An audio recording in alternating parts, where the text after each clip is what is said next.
खादिम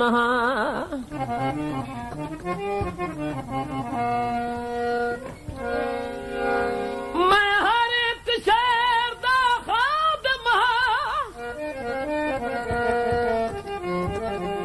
भावें लोग पकरेन तौहीन जिवें विच कुरान दे शान आया मेरी वास्ते इन यासीन मेरे सर ते ताज दा साया